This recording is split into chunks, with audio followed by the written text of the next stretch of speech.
te manake Ramogi TV wadhi mbele gi miweche manyien. Kuom thuolo mar higni 13 jo Kenya osebedo ka itayo kod katiba manokedne tok loko katiba machon. Katiba ma osemiyo oganda ogoyo okang' e yore mag bedo kod ratiro, okenge mag dongruok kaka loch gwenge to kod bedo gi apise ma ochung' kar kendgi. Gisani moko kuom josiasa, riwruoge ma ok mag piny owacho kod jolony koro dwaro ni mondo tim lokruok ne katiba. Jafwambo marwa Walter Nyambaga nobedo gi twak gokil kama loka Otiende Amollo ma en achiel kuom ji manosomo rieko ne chike manyien. E kinde moganda jo Kenya apoyo higni 13 tok yudo katiba manyien, katiba mane omiyo oganda jo Kenya chir kaluwore kod ratiro mongirore mogedo e katiba. Kale katiba, jo Kenya ne kod chir mar chwalo ng'ur ka ng'ato nyono kokgi e kata obed jal marabet e kata malich ma iluoro kaka jatend piny, to nyaka chik ti mana kaka dhano ng'ete kanyagilo. Mondo wayud picha mar katiba malong'o, wagoyo mbaka kod ja od bura mar Ariado Otiende Amollo mane en achiel kuom jokanyo e kamiti mar jolony mane osolo rieko e ndiko katiba higni 13 mosekalo. Otiende leronwa weche mane katiba geto chopo kare ne jo Kenya. Ne nitiere gik mang'eny mane nie pend chik mokalo cha mok ne gidwar, to nitiere gik mang'eny mane gidwaro to ne onge pend chik. En ni pend chik mane wayudo go uhuru ok nondike gi jo Kenya. En pend chik manondik ng'eny gi wazunge e piny mar Britain kamiluongo ni Lancaster. Ma jowa matin mok rom kata 20 ema nodhi kuro ni chung' ne jo Kenya. To kata ni gidhi kuro ok ne winj gi ruok. Gik weche gi manodonje pend chik no ne tin kabisa. Ne en pend chik manolos mondo kony jo wakoloni ok jo Kenya. Emomiyo ne nyaka koro wabed gi pend chik ma wandiko wan wawegi kaka wadware.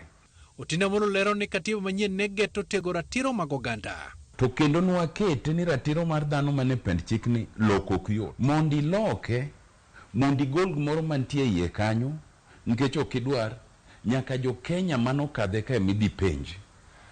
Mano bende momi neno kasani kar pende 37 machiwo ratiro mar gimoluongo ni demonstration oyiene ja Kenya kineno ka gimoro dhi ni marach tek ni senyiso polis ni an abro ng'anyo wang'anyo kata ker ma Kenya koda cabinet secretary waziri wacho ni ok wabi ng'anyo to wang'anyo nikech gionge gi teko mar golo pend chik no. Okil P.L.O Lumumba bende ni kod paro mar jiwo i katiba mar biro tieko ng'ur mantiere e wi lemo mag telo. Tiere ng'ur ne ng'weni ka ng'ato oseyudo osimbo to en koro uch mna kaka gweno ma uch gi chind wadgi to sa ochopo mowacho ni awa kata joluo kane dhi e dwar chon to gikichwo lengoga tidiero kamoro to kata jogo manokowi e dwar bende miye gimoro. Mane gima jopiny ng'ur ni kichwo lengoga to kikaw le duto.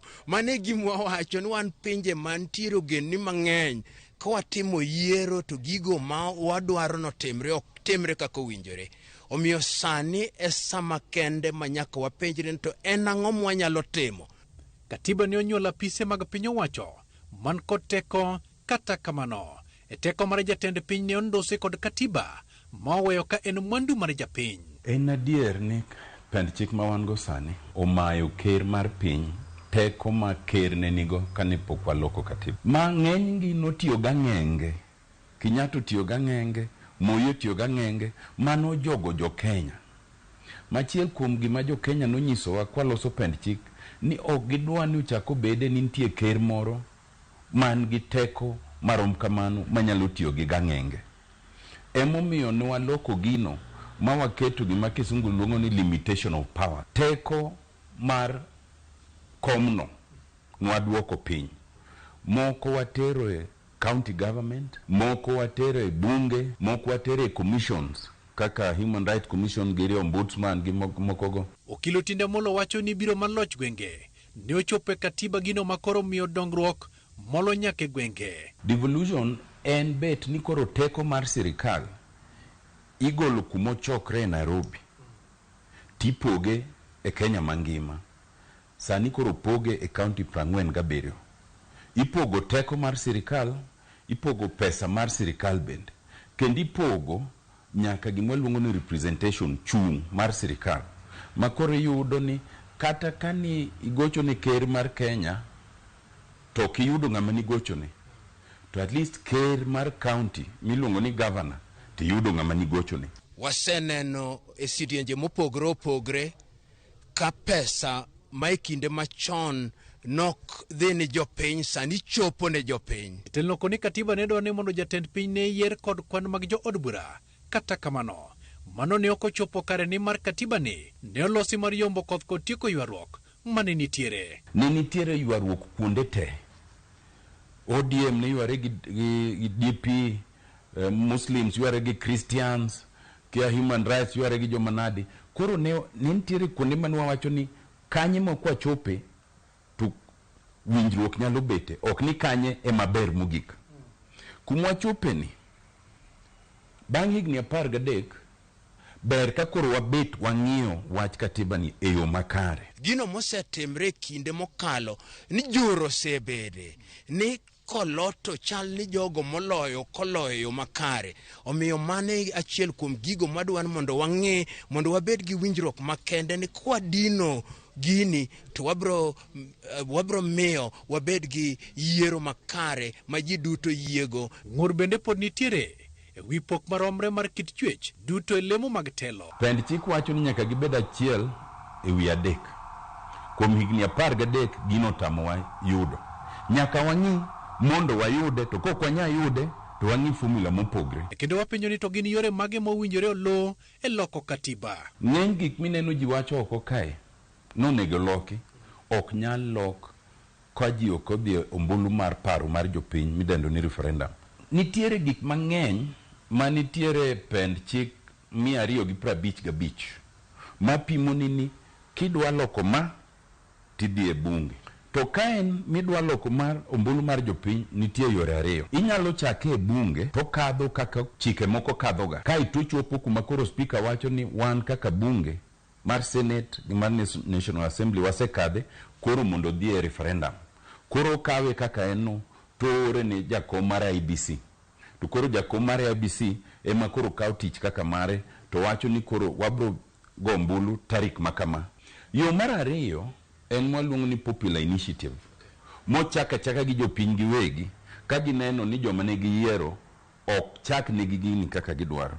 Idhi kuom jopiny tiyudo signatures 1,000,000. Wirango kioko tong katiba masani wacho yang'o e kinde ma jodak e gwenge mag Nyatike, Ndhiwa, Lego Songa dwaro ni mondo pogi to kunde kaka gwenge Makuria bende dwaro county margi. En ni ne waluoro ng'iyo boundaries.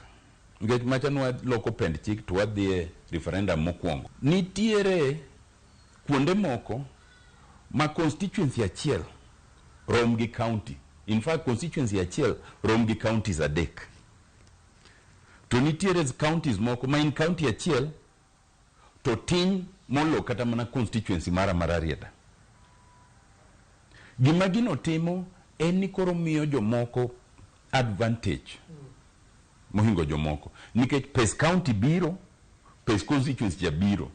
Koro constituency achiel maduong'ni en oyudo pesa matin malich. To county matin gi constituency matin yudo pesa kata dibich moloye. Mani mwaluongo ni delimitation. Bende momiyo nwa wacho e katiba nogono ni bang' higni 10, between higni 10 gi higni 12 nyaka ng'i boundaries manyien. Walter Nyambaga, Ramogi TV.